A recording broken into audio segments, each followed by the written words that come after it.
അപ്പോൾ കൂട്ടുകാരെ എല്ലാവർക്കും നമസ്കാരം. അപ്പം ഞങ്ങളിന്ന് യാത്ര പോകുന്നത് എങ്ങോട്ടാണെന്നോ, ഞങ്ങളിന്ന് യാത്ര പോകുന്നത് സഫാരി പാർക്ക് ഷാർജ കാണുവാനാണ് കേട്ടോ. അപ്പോൾ മോൻ്റെ നിർബന്ധമാണ്, അതുകൊണ്ട് നമ്മളൊന്ന് പോയേക്കാന്ന് വെച്ചു. കുറച്ച് ദിവസമാവും പറയുന്നത്. അവന് പക്ഷിമൃഗാദികളൊക്കെ കാണാൻ ഭയങ്കര ഇഷ്ടമാണ് കേട്ടോ. ഞങ്ങൾക്ക് എല്ലാവർക്കും മൃഗങ്ങളെ ഭയങ്കര ഇഷ്ടമാണ്. അപ്പോൾ അതുകൊണ്ട് മൃഗങ്ങളെയൊക്കെ ഒന്ന് കാണാം എന്ന് കരുതിയിട്ടാണ് പോകുന്നത്.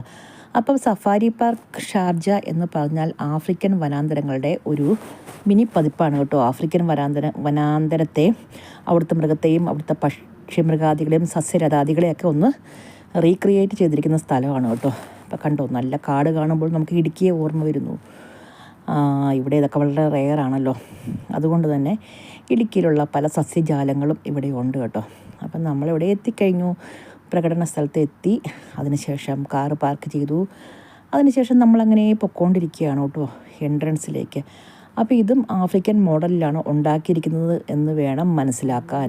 നമ്മൾ പോയിട്ടില്ല അവിടെ, എങ്കിലും അത് ആ ഒരു രീതിയിലാണെന്ന് തോന്നുന്നു. ഇതാണ് ടിക്കറ്റ് കൗണ്ടർ മാത്രമല്ല, അവിടെ ചെറിയൊരു ഷോപ്പൊക്കെ ഉണ്ട് കേട്ടോ. അപ്പം നമ്മളെ ഒരു വണ്ടിയിൽ കയറ്റി ഒരു ചെറിയ സ്ഥലത്തേക്ക് കൊണ്ടുപോയി അവിടെ ആക്കും. അവിടെ നിന്നാണ് യാത്ര ആരംഭിക്കുന്നത്. അപ്പം നമ്മളങ്ങനെ പോവുകയാണ് കേട്ടോ. അപ്പോൾ അവിടെ ചെന്ന് നമ്മളെ ഇറക്കി അവിടെ നിന്നാണ് പിന്നെ നമ്മൾ യാത്ര ആരംഭിക്കുന്നത്.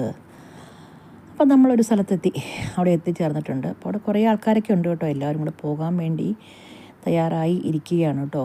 അപ്പം നമുക്ക് അവിടുന്ന് സ്റ്റാർട്ട് ചെയ്യണം.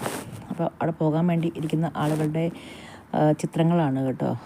അപ്പം എന്താണ്, പല രാജ്യക്കാരുണ്ട്. ആരബ്സ് ഉണ്ട്, പാകിസ്ഥാനികളുണ്ട്, മിസറികളുണ്ട്, അങ്ങനെ പല പല പല പല പല പല പല രാജ്യക്കാരുണ്ട്.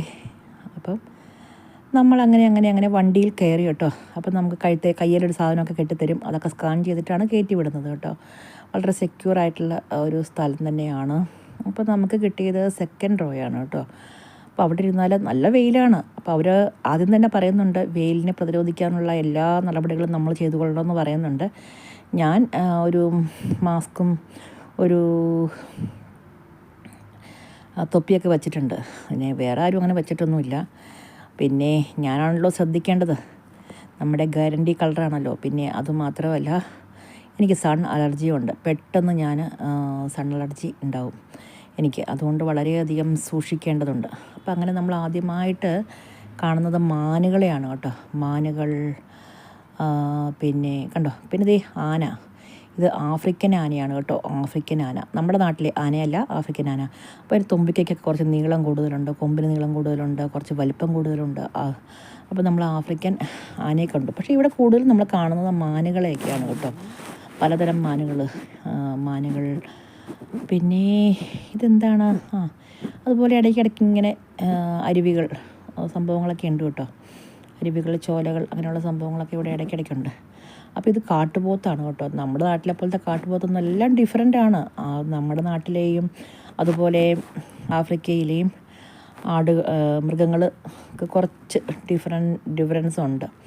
എല്ലാം എന്താ, ഭൂപ്രകൃതിയൊക്കെ അനുസരിച്ചോ എന്തോ എനിക്കറിയില്ല, വാട്ടെവർ, എന്താണെങ്കിലും കുറച്ച് ഡിഫറെൻ്റാണ്. അപ്പം നമ്മളിങ്ങനെ പിന്നെയും യാത്ര, ചെറിയ കുട്ടികളൊക്കെ ഉണ്ട് കേട്ടോ. ചെറിയ കുട്ടികളൊക്കെ പലരുടെയും കയ്യിലുണ്ട്. നല്ല പൊടിയും ഒക്കെ ഉള്ള സ്ഥലമാണ് കേട്ടോ. ശരിക്കും എന്താ പറയുക, ഒരു ആഫ്രിക്കൻ ഗ്രാമത്തിലൂടെ നടക്കുന്ന ഒരു പ്രതീതിയാണ് നമുക്ക്, യാത്ര ചെയ്യുന്നൊരു പ്രതീതിയാണ് നമുക്ക് തോന്നുന്നത്. ആഫ്രിക്കയിൽ പോയിട്ടില്ലെങ്കിൽ പോലും നമ്മളങ്ങനെയാണ് നമ്മൾ പടങ്ങളിലും വീഡിയോസിലൊക്കെ കണ്ടിരിക്കുന്ന ആ ഒരു രീതി വെച്ച് നമുക്ക് അങ്ങനെയാണ് ഇപ്പോൾ നിലവിൽ ഫീൽ ചെയ്തുകൊണ്ടിരിക്കുന്നത്. അപ്പം നമുക്കിങ്ങനെ ഇരിക്കുമ്പം നമ്മുടെ അടുത്ത് തന്നെ ഇങ്ങനെ അനൗൺസ്മെൻ്റ് ഉണ്ട് കേട്ടോ. ഇന്ന സ്ഥലമാണ്, ഇന്ന കാര്യങ്ങളാണെന്നൊക്കെ പറഞ്ഞിട്ടുള്ള അറേഞ്ച്മെൻറ്റ്സ് ഒക്കെ ഉണ്ട് കേട്ടോ. ഇനി നമ്മൾ കാണാൻ പോകുന്നത് നമ്മുടെ സീബ്ര ചേട്ടന്മാരെയാണ് കേട്ടോ. സുന്ദരന്മാരായ സീബ്ര ചേട്ടന്മാരെ നമ്മൾ കാണുന്നുണ്ട്. പിന്നെ നമ്മൾ ബാക്കിയെല്ലാം കാണിച്ചു തരാം. ഇനി ജിറാഫുണ്ട്, സിംഹമുണ്ട്, അങ്ങനെ കുറേ സാധനങ്ങളുണ്ട്. തൽക്കാലം നിർത്തുന്നു. Thank you so much.